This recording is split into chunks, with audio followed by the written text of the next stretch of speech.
Добро пожаловать.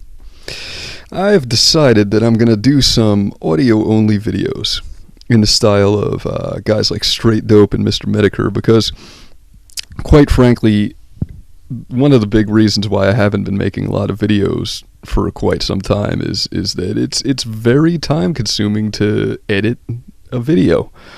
And who has time to get camera ready and put on a shirt and comb their hair and pick the Dorito crumbs out of their beard, and then after you get all the footage you need, you got to sit there in a video editing program for 2 hours and make it look good.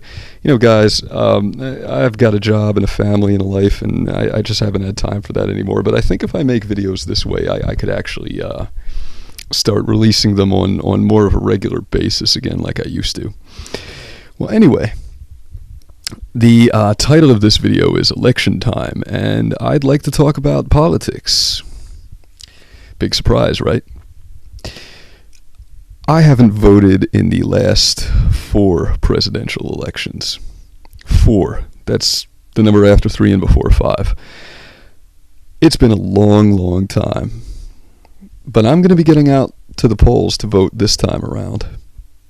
Yes, the anarchist is going to vote. Ha ha ha, get it out of your system.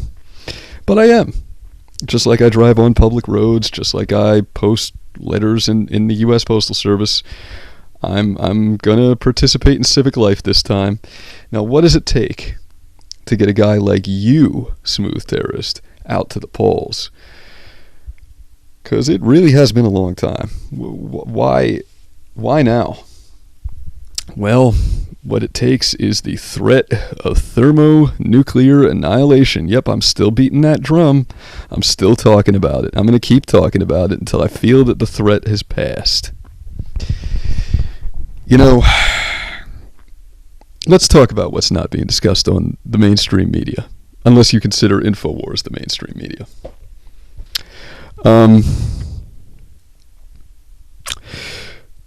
So we're into Ukraine. We've got NATO missiles positioned in the Baltic states. We're trying to oust Bashar al-Assad to build a pipeline. These are things that you guys probably already know. You may even know, if you're kind of into politics and you read your own news instead of just watching whatever's on TV, you may even know that recently the Russian Federation had a huge emergency preparedness drill where millions of people were herded into fallout shelters. Now, are there any non-thermonuclear annihilation possible explanations for why they did this? Could it have been just a general emergency preparedness drill? Pardon me. Well, sure, it could. I mean, they could have been hedging their bets against an earthquake or a tsunami. Sure.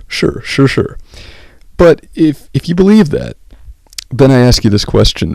Why haven't they done this before? Right? Okay, why don't they do it once a year? Why now? Got you thinking, right? Good. Well, while you're thinking about that, think about this. The Russian Federation has recently begun running round-the-clock strategic bomber overflights, just like they used to during the height of the Cold War. Now, they haven't done that for over a decade. They are doing it now.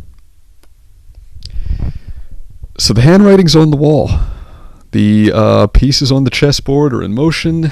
The hour is late. Use whatever metaphor you want, but we're in trouble. It's not looking good. It's not looking good for the human species. And I wouldn't like to die quite yet.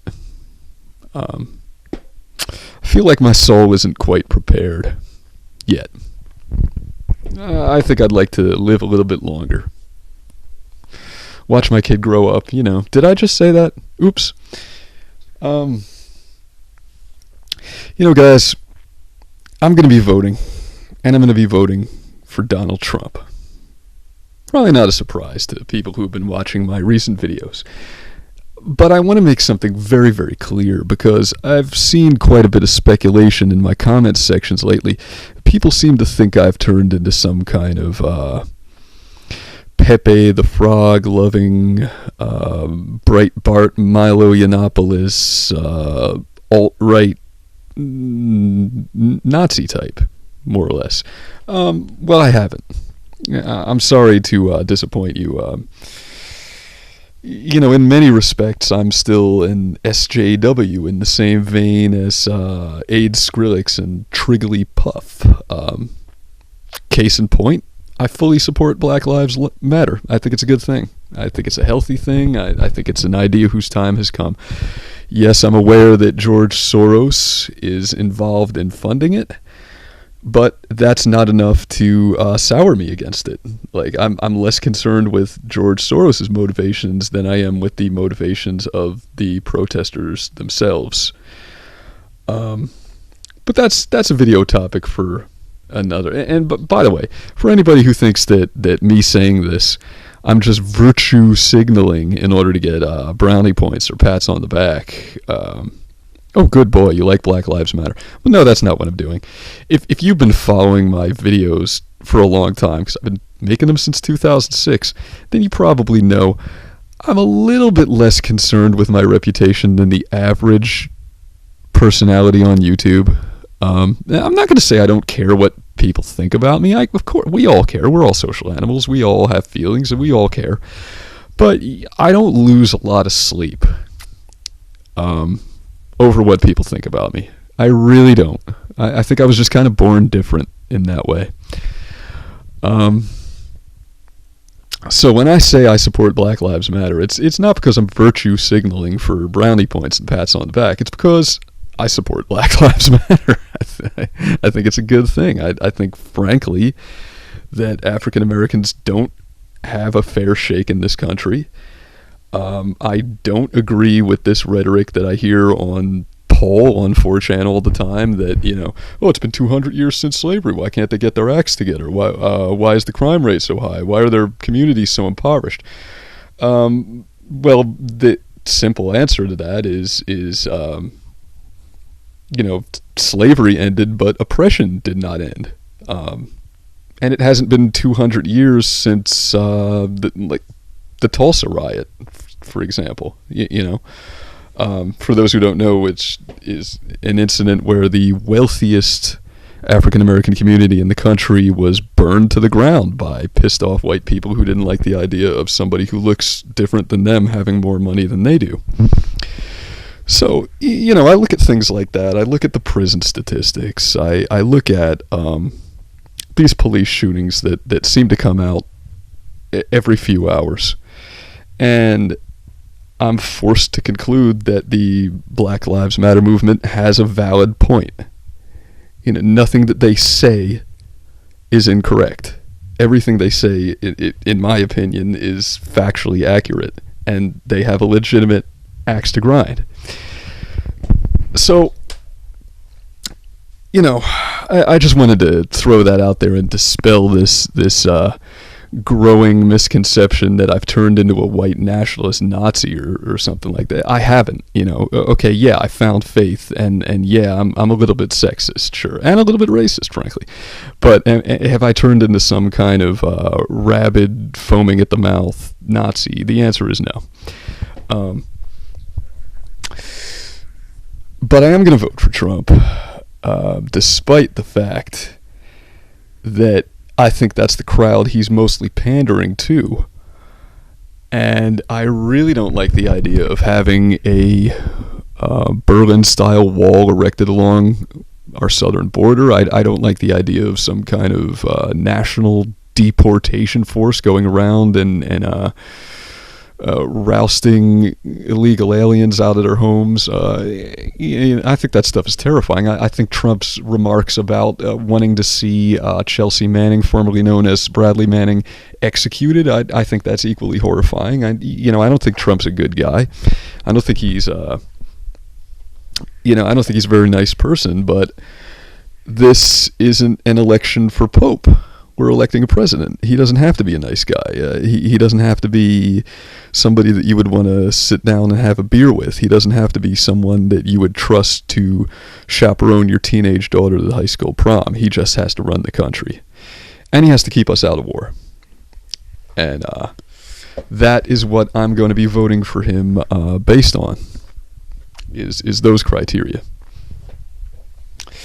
Now, I want to quickly address this conspiracy theory, which is being put forth by the mainstream media and the Clinton campaign, that the Kremlin is trying to influence the outcome of our election, that Vladimir Putin was behind the Clinton email hacks.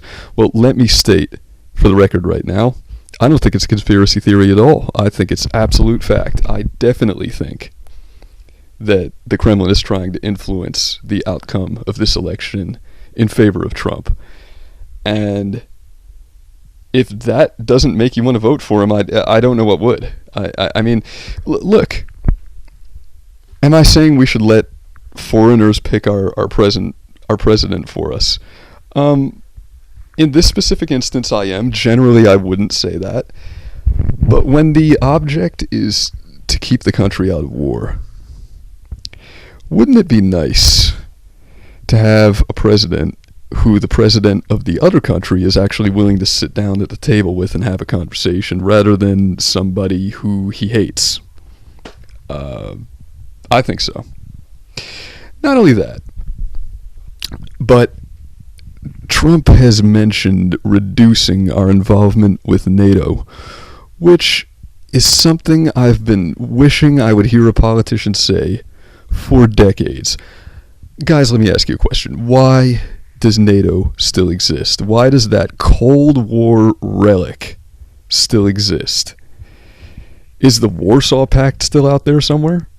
Why do we have a NATO? Why do we need a NATO? It exists for no other purpose besides provocation. And I just think it really jumps out at me, the fact that this is never mentioned at all. You know, you never hear mainstream politicians talk about our involvement with NATO. You never hear the media talk about our involvement with NATO. It's just something that we all accept. It's like a foregone conclusion. Of course we're involved. Of course we're going to keep giving money to NATO. Of course. This is what we do. Well, why? Isn't it time we rethought this? I think so. And even if it turns out to be an empty campaign promise, kind of like Trump's version of Obama saying that he was going to close down Guantanamo, frankly, I don't care, because he's put U.S. involvement with NATO into the political discourse. Now it's something that people are going to be thinking about, something that people are going to be talking about, and that's a step in the right direction. So if you were wondering what it takes to get a guy like me off his ass and out to the polls, well, now you know. It takes a gun to my head. I don't want to die. And I think, frankly, we're very close.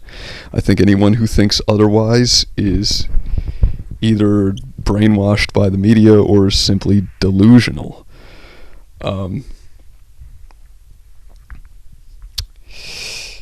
You know, anytime you stick a microphone in front of Putin's face, he says in no uncertain terms, we're preparing for nuclear war with the United States. He's not shy about coming right out and saying it. Why aren't we listening?